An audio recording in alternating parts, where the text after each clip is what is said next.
In his next book, Psychopathology of Everyday Life, he continued to dig deep. In this, he argued that our repressed desires emerge not just in our dreams, but infiltrate our waking lives too. One interesting case he cites was when a high-ranking Austrian politician opened an important debate in Parliament with these words: "I announce the presence of so many honoured gentlemen and therefore declare the session as closed." This very public slip revealed his repressed frustration that the session would be a complete waste of time. And of course, we still use the phrase Freudian slip in everyday life today, usually to refer to a revealing or embarrassing verbal faux pas. Although Freud believed that our unconscious desires broke through due to triggers in our current lives, it was how those mysterious impulses were shaped by our past experiences that really preoccupied him. Something that finds echo in his consulting room. When Freud enthusiastically gathered together all these fabulous ancient artefacts, he didn't think of them as dead objects. For him, the past wasn't a kind of museum that you could choose whether or not to visit. It was alive, dynamic, present in our day-to-day lives.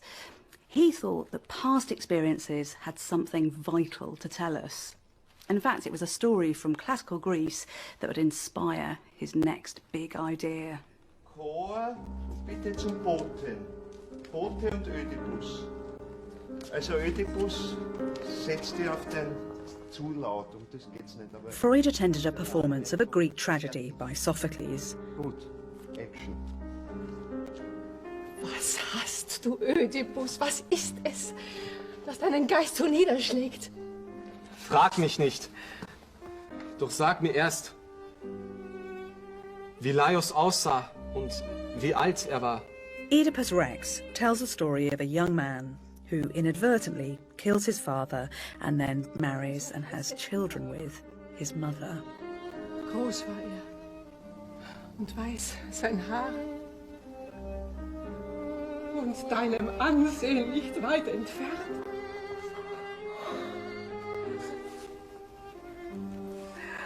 When Oedipus discovers the terrible truth, he stabs out his own eyes.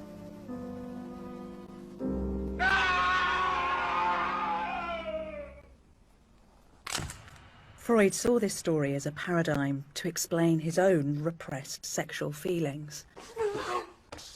Genau, anno intensiver. Welcher Spruch? This is what he wrote to Fleece. A single idea dawned on me. I found in my own case too the phenomena of being in love with my mother and jealous of my father. And I now consider it a universal event in early childhood. Freud named this psychosexual drama the Oedipus complex. He came to believe that little boys had to work through hidden fears of castration by their fathers, punishment for desiring and seeking possession of their mothers, and that little girls were infatuated by their fathers but had to deal with complex feelings of inferiority because they themselves didn't have a penis, what Freud calls penis envy. Freud believed that if these complicated feelings weren't resolved, internal conflicts would be stored up, only to cause adult neuroses later in life. Freud was keen to test out his theories about repressed sexual issues. And in October 1900, the opportunity arose to do just that. A new patient walked into his office, a 17-year-old girl who he'd give the pseudonym Dora. She was his first and his most famous case study. Dora was exhibiting hysterical symptoms, a nervous cough and suicidal thoughts. One of the most shocking things in the story is that when she was 13 or 14, her father's best friend, Herr K., manipulated the situation to get her alone in his office and kissed her.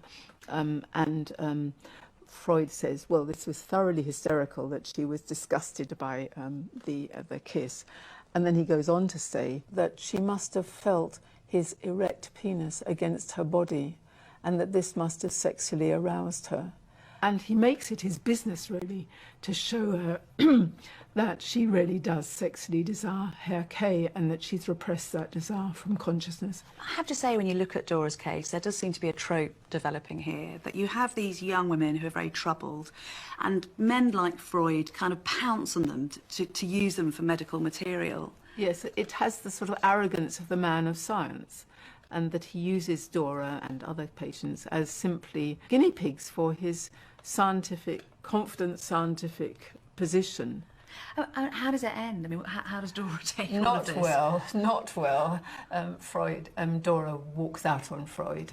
And what he learns from that, though, is that he should have paid attention to the way in which she had transferred onto him all her feelings of hostility to Herr K. And in fact, after this case, he introduced the theory that psychoanalysis must pay attention to the ways in which patients transfer their unconscious and conscious feelings about significant people in their lives onto the psychoanalyst or the therapist. Freud learnt valuable lessons from the Dora case. Yet his seemingly scientific method relied on subjective, some would argue, self-fulfilling judgments. It was a fundamental problem articulated by his once loyal confidant, Fleece, during a heated argument. The reader of thoughts is merely reading his own thoughts into other people, was Fleece's damning assessment.